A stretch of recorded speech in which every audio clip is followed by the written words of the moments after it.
इंसान जो है बुढ़ापे में पड़ा हुआ था, कम से कम एक मरतबा सुबहान अल्लाह तो कह सकता था, कम से कम एक मरतबा वो अल्हम्दुलिल्लाह कह सकता था, ला इलाहा इल्लल्लाह कह सकता था, अल्लाह कह सकता था, ज़िक्र कर सकता था अल्लाह का। नेकियों का मीटर बंद नहीं हुआ था, अभी चल रहा था, नेकियां बढ़ती जा रही थी उसके नाम अमाल में, अल्लाह का नाम भी ले रहा था, तब भी उसके नाम अमाल में नेकियां रोज़ बरोज़ बढ़ती जा रही। सल्लल्लाहु अलैहि वसल्लम एक शख्स को नसीहत फरमा रहे थे। नसीहत में 5 बातें आपने इरशाद फरमाई। वो 5 बातें बहुत ही ज़्यादा अहम हैं। तो मैं चाहता हूँ कि ये 5 नसीहतें जो अल्लाह के नबी सल्लल्लाहु अलैहि वसल्लम ने एक सहाबी को फरमाई थी, वो 5 नसीहतें आपके सामने नकल कर दूँ। अल्लाह के नबी सल्लल्लाहु अलैहि वसल्लम क्या नसीहतें फरमा रहे थे एक सहाबी को। सबसे पहली बात आपने इरशाद फरमाई, इग़्तनिम खम्सन क़ब्ल खम्सिन। फरमाया कि 5 चीज़ों को गनीमत समझ लो, 5 चीज़ों से पहले पहले। यानी जो 5 नेमतें अल्लाह ने आपको दे रखी हैं दुनिया के अंदर, इनको गनीमत समझ लो, इनकी कदर कर लो, इससे पहले पहले कि ये 5 नेमतें छिन जाएँ, 5 नेमतें आपसे चली जाएँ, महरूम कर दिए जाओ, इससे बेहतर है कि पहले पहले इसकी कदर कर लो। वो 5 बातें आप गौर करें कि कितनी कीमती ये 5 नसीहतें हैं जो अल्लाह के नबी सल्लल्लाहु अलैहि वसल्लम ने अपने सहाबी को बयान फरमाई हैं। सबसे पहली बात इरशाद फरमाया, शबाबका क़ब्ल हरमिक, कि अपनी जवानी को गनीमत समझ लो बुढ़ापे से पहले पहले। यानी अभी आप जवान हो, अभी अल्लाह तबारक व तआला ने ताकत दी है आपके अंदर, अभी आप कुछ भी कर सकते हो अपने मुस्तकबिल के लिए, अपने फ्यूचर के लिए, अपने मुस्तकबिल को बना सकते हो, अपने घर वालों के लिए, अपने करीबी रिश्तेदारों के लिए, दोस्त व अहबाब के लिए आप कुछ कर सकते हो। उस वक्त से पहले पहले कि जब बुढ़ापा आ जाए और ऐसा दौर आ जाए कि आपके हाथ भी कपकपाने लगें, इंसान के पाँव भी कपकपाने लगें, उनमें भी लर्ज़ा तारी हो जाए, फिर अगर वो चाहेगा भी कि मैं कुछ कर लूँ अपने मुस्तकबिल के लिए तो वो कुछ कर नहीं सकता। ये सबसे पहली नसीहत अल्लाह के नबी सल्लल्लाहु अलैहि वसल्लम ने सहाबी को बयान फरमाई। दूसरी बात, दूसरी नसीहत क्या फरमाई, वस्सिहतका क़ब्ल सुक़मिक, कि अपनी सेहत को गनीमत समझ लो बीमारी से पहले पहले। यानी अभी आप सेहतमंद हो, अभी आप चल फिर सकते हो, काम काज कर सकते हो, तो इसे गनीमत समझ लो उस दिन से पहले पहले कि जब इंसान पर बीमारी तारी हो जाए और वो जो है बिस्तर पे लेटा रह जाए, फिर अगर वो चाहेगा भी कि लाओ 2 रकात नमाज़ पढ़ लूँ, तो बसा औक़ात ऐसी बीमारियाँ भी इंसान के ऊपर आती हैं कि 2 रकात नमाज भी नहीं पढ़ सकता। फिर अगर वो चाहेगा कि लाओ मैं चल फिर के कुछ नेक काम कर लूँ, नहीं कर सकता, आखिरत की तैयारी भी उसके लिए ज़रा मुश्किल हो जाएगी। फिर अगर वो चाहेगा कि मैं अपने घर वालों के लिए, बीवी बच्चों के लिए, अपने दोस्त अहबाब के लिए, माँ बाप के लिए कुछ कर लूँ, तो वो नहीं कर पाएगा। तो अभी सेहत अल्लाह ने दी है, इसको गनीमत समझ लें उस दिन से पहले पहले कि इंसान बीमार होकर बिस्तर पे पड़ जाए। ये 2 नसीहतें हो गई। तीसरी नसीहत इरशाद फरमाया अल्लाह के नबी सल्लल्लाहु अलैहि वसल्लम ने, व गिना का क़ब्ल फ़क़्रिक, कि अपनी मालदारी को गनीमत समझ लो फ़कीरी से पहले पहले। कि अल्लाह ने अभी माल दिया है, दौलत दी है, आप साहिब सरवत हैं, तो इस माल को अल्लाह के रास्ते में ख़र्च कर लें। इस माल को ख़र्च करके अपने लिए आखिरत में जो है नेकियों का अंबार इकट्ठा कर लें, नेकियों के ढेर इकट्ठा कर लें। अभी वक्त है, क्योंकि माल है आपके पास। उस दिन से पहले पहले कि जब अल्लाह आपसे माल ले ले, जब माल सारा ख़त्म हो जाए आपके पास, फिर अगर आप चंद पैसे भी अल्लाह के रास्ते में ख़र्च करना चाहेंगे या किसी गरीब की मदद करना चाहेंगे, किसी बेवा, किसी यतीम की मदद करना चाहेंगे, आप नहीं कर सकेंगे, चाह कर भी नहीं कर सकते। क्यों? जिसके ज़रिए से आपको मदद करनी चाहिए थी, जिस वक्त करनी चाहिए थी उस वक्त आपने नहीं किया, और आज आपके पास वो माल नहीं है। तो आज अल्लाह ने अगर दौलत दी है तो उसके ज़रिए से यतीमों पे ख़र्च करें, बेवाओं पे ख़र्च करें, मिस्कीनों पे ख़र्च करें, और जो भी अल्लाह ने मसारी बयान किए हैं कुरान करीम में, उसमें आप ख़र्च करेंगे, इंशाअल्लाह आपके लिए ये चीज़ अजर का, सवाब का बाइस बनेगी। आखिरत में बहुत बड़ा अजर मिलेगा।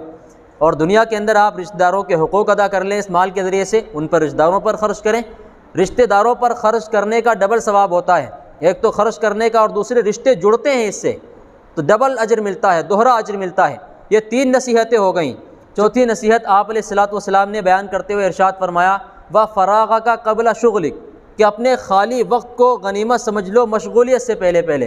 कि अभी आपके पास वक्त खाली है, अभी कई घंटे आपके पास खाली हैं, तो इन घंटों को और इस वक्त को आप ज़ाये ना जाने दें। आप चंद मिनट भी अपने ज़ाये ना करें, बर्बाद ना करें, इनको आप गनीमत समझ लें और इनमें कुछ कर लें। कितने मुसलमान ऐसे हैं जिनके पास काफ़ी वक्त फ़ारिग पड़ा हुआ है, कहीं बैठ के चाय के खोखे पे 2-4 घंटे गुजार दिए, तो कहीं होटल पे दोस्तों के साथ किसी गली के नुक्कड़ पे बैठ के 2-4 घंटे यूं ही गंवा दिए। तो वक्त को फजूल चीज़ों में बर्बाद ना करें, बल्कि इस वक्त की कदर कर लें और दुनिया में अपने मुस्तकबिल को संवार लें, और आखिरत में भी आप अल्लाह ताला के यहाँ कुछ अमाल इकट्ठे कर लें, नमाज़ें पढ़ लें, इसमें आप नेक अमाल कर लें, कुछ इबादत कर लें। इस खाली वक्त में कुरान करीम की तिलावत हासिल कर लें। कितने लोग हैं कुरान करीम की तिलावत नहीं आती, वक्त भी है लेकिन फिर भी नहीं सीखते। आखिर में जब इंसान इतना मशगूल हो, इस वक्त से पहले कि जब इंसान इतना मशगूल हो जाएगा, फिर अगर वह 5 मिनट भी कुरान की तिलावत के लिए निकालना चाहेगा नहीं निकाल सकता।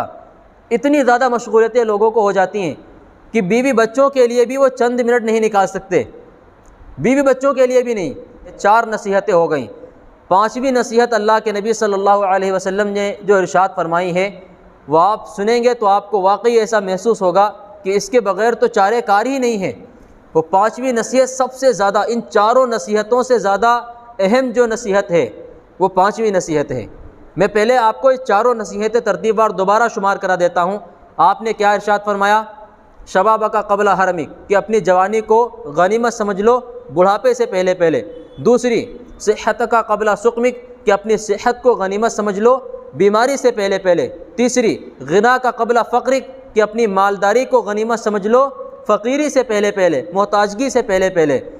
चौथी नसीहत, व फ़राग़ का कबला शुग़लिक, कि अपने खाली वक्त को गनीमत समझ लो मशगूलियत से पहले। ये 4 नसीहतें हो गई। 5वीं नसीहत फरमाते हैं नबी करीम सल्लल्लाहु अलैहि वसल्लम, बयान फरमाते हैं, व हयात का कबला मौतिक, कि अपनी ज़िंदगी को गनीमत समझ लो मौत से पहले। ये कितनी ज़बरदस्त नसीहत आपने उनको बयान फरमाई, कितना अहम मैसेज आपने उन सहाबी को दिया है कि मौत से पहले अपनी ज़िंदगी को गनीमत समझ लो। इंसान बीमार था, इंसान जो है बुढ़ापे में पड़ा हुआ था, कम से कम एक मरतबा सुबहान अल्लाह तो कह सकता था, कम से कम एक मरतबा वो अल्हम्दुलिल्लाह कह सकता था, ला इलाहा इल्लल्लाह कह सकता था, अल्लाह कह सकता था, ज़िक्र कर सकता था अल्लाह का। नेकियों का मीटर बंद नहीं हुआ था, अभी चल रहा था, नेकियां बढ़ती जा रही थी उसके नामे आमाल में, अल्लाह का नाम भी ले रहा था, तब भी उसके नामे आमाल में नेकियां रोज़ बरोज़ बढ़ती जा रही थी।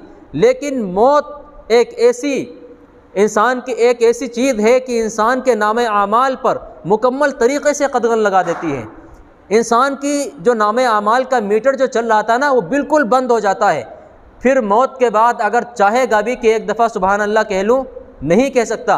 मौत के बाद अगर चाहेगा कि लाओ सिर्फ़ एक मरतबा अल्लाह कह लूँ, वो नहीं कह पाएगा। बीमारी में तो कह लेता, वो फ़कीरी में तो कह लेता, वो मोहताजगी में तो कह लेता, लेकिन मौत के बाद कोई ऑप्शन उसके पास नहीं रह जाता है। तो फरमा अभी अल्लाह ने ज़िंदगी दी है, चाहे इंसान बीमार क्यों ना हो, चाहे मोहताज क्यों ना हो, चाहे वो किसी भी एतबार से बुढ़ापे में क्यों ना हो, कमज़ोरी में क्यों ना हो, लेकिन अभी उसके पास वक्त है कि अपनी नेकियों को रफ्ता धीरे करके बढ़ा सकता है, वो अपने नामे आमाल में इजाफ़ा कर सकता है। लेकिन जब आखिरी सांस इंसान की आ जाएगी और मौत का फ़रिश्ता उसके सिरहाने आके खड़ा हो जाएगा और रूह उसके जिस्म से आहिस्ता निकलनी शुरू हो जाएगी, फिर वो ज़बान हिला कर भी एक लफ्ज़ कहना चाहेगा, सिर्फ़ अल्लाह कहना चाहेगा, तो वो भी नहीं कह सकता। तो ये 5 नसीहतें आप अलैहिस्सलातु वस्सलाम ने उन सहाबी को की हैं।